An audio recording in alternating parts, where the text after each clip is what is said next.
You may already be aware of this, but apparently Zack Snyder has been working on a series of science fiction films which have been coming out on Netflix. And in his typical Snyder fashion, there are multiple versions of these films. The original release, and then, of course, the Snyder Cut, which is significantly longer and I believe more graphic. But back when the original cut of the second part came out, I went to Netflix to watch both of them, to see what this hype was all about.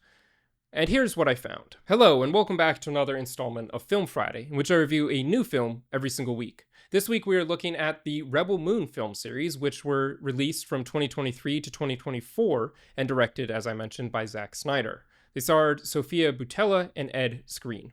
Let's get into it. I failed to see what the point was in creating this two-part film because nothing about it felt even vaguely original. Everything, from the setting of the different planets and moons, to the costume design, to the fact that the citizens were under the control of the Imperium instead of the Empire, made it feel like it belonged in the Star Wars universe. And after about 30 seconds of research, I discovered that Snyder had actually pitched this to Lucasfilm for consideration as a Star Wars film, which honestly would have made it all a lot better. This could have been a half-decent Star Wars movie. Not a great one by any means, but okay. But the fact that it tried to exist outside the Star Wars universe while still remaining so similar to that world was not a good move. And honestly, given how bad the Star Wars films have been lately, the fact that they rejected this pitch just goes to show how terrible Rebel Moon really is.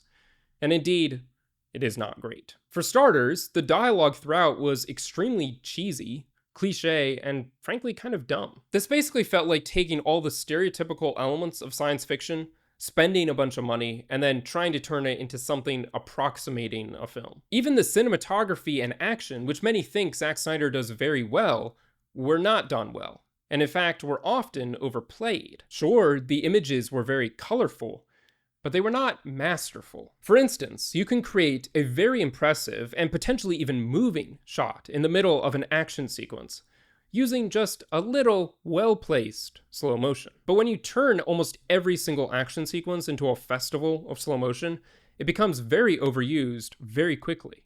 And it also goes to show why this film had to be split into two parts, and it had nothing to do with telling a longer or better or deeper story. Sure, the score of these films was decent, but it was also nothing memorable. And as I mentioned earlier, everything about this felt like it belonged in the Star Wars universe.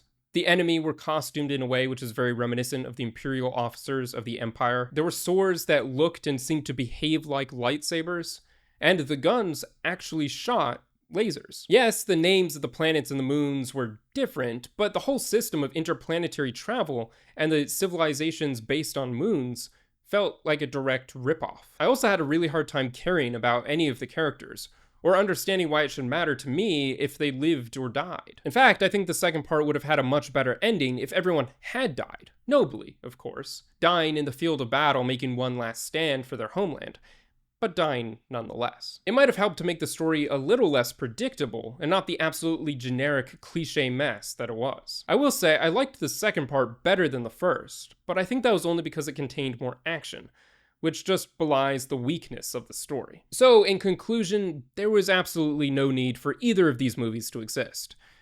But I would also not be surprised if they're working on a third. That being said, thank you for watching, and be sure to comment your own thoughts on this film below. And don't forget to subscribe for more movie commentary and reviews.